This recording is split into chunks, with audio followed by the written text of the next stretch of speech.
The format guide will provide you with formatting terminology, so words and the definitions of their words can be reviewed on these first 2 pages of the format guide. Please take time to read these words and their definitions so that you understand proper formatting. The 3rd page of the format guide begins some illustrations for different formats or different layouts of your messages. For example, on page 3, you will see the illustration FG1 for emails. Under each of the illustrations, the beginning bulleted points are pieces of information you should read to make sure you are following all the requirements for that particular format. Notice that in an email format, you begin with the date, to, from, CC, and subject. Email addresses are used in the to and the from sections. You then have a message area.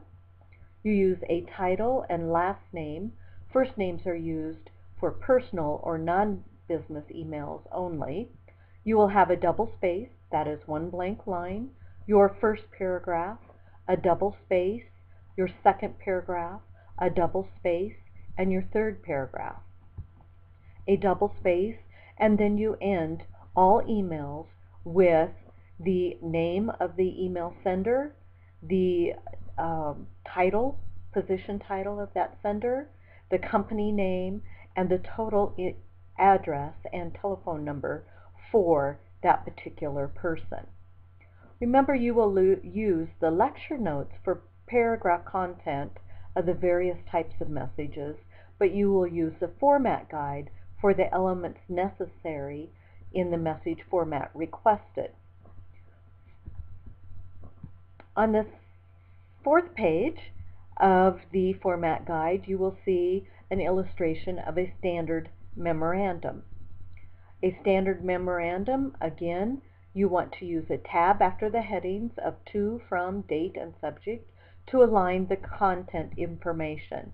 That means you will have a tab between the to and the title of who this message goes to, the from, and the title and name and title of who is sending the message, a tab between date and the current date, a tab between subject and whatever your subject line is going to be. You will also notice where you use double spacing. You will see that you will use typist initials when the typist is a person different from the sender of the message. So, for example, maybe you are typing the message for your boss. You would have your boss's name in the from section, and you would include your typist initials in lowercase letters at the bottom of the memorandum. You see, a memorandum omits or eliminates the salutation, dear so-and-so, and the complimentary close, such as sincerely, at the bottom of the memorandum. The 5th page provides an illustration of a simplified memorandum format, and so things are created a little bit differently. You'll look at those elements and you will follow those elements when a simplified memorandum format is requested in your assignments. 6th page shows a block format. This particular block format is a letter format, meaning that all information begins at the left margin. From the date to the closing information is at the left margin. Your letterhead, the name of the company and the address and telephone number, fax number, and email address or website address can be in the center at the top of the page, can be on the left margin, can be on the right margin. Normally, a company will use one logo, one letterhead for all their messages so that there is a consistency from that particular company. When addressing a letter, you want to address that letter to a specific person, or you will use a subject line rather than a salutation. Paragraphs are always single-spaced and include the word enclosure at the bottom of a letter when you have indicated additional items are enclosed within your letter message.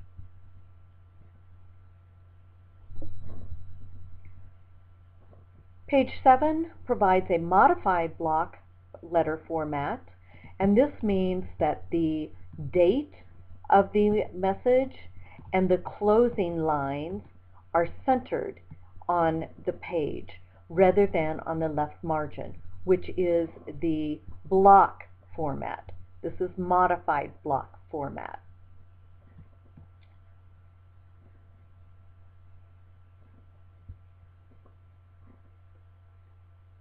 Page 8 provides an example of a simplified letter format. So you can see the elements that are required for a simplified letter format.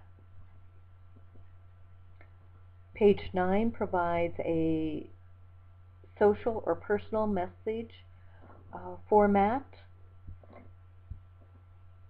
with the this particular one has the return address above the date line using the modified block format, meaning the date and the closing lines are centered on the page. You could also have a social or personal business message using a block letter format, and then the date would be on the left margin and the closing lines on the left margin because a block format is requested. So again, with formatting, you have to decide what is being asked and then determine how do you create that particular element. Page 10 of the format guide provides another example of a social or personal message. This particular one shows the address below the writer's name using the block format, where the date and the closing lines are on the left margin. And the last illustration is a block form letter message. This is a block letter, therefore the date and the closing lines are on the left margin. This is a form letter, meaning that the variable data will change based on who is going to receive this letter. So the first name, last name, city, address information, and the title and the person's last name are in parentheses, and this letter would then be merged with a database, and that information would be automatically put in so that a form letter, a letter, can be created that could be sent to various amounts of receivers. One last thing that should be pointed out is the difference between open punctuation and mixed punctuation. Mixed punctuation means that a colon follows the salutation and a comma follows the complementary close. Open punctuation means punctuation is omitted following the salutation and the complementary close.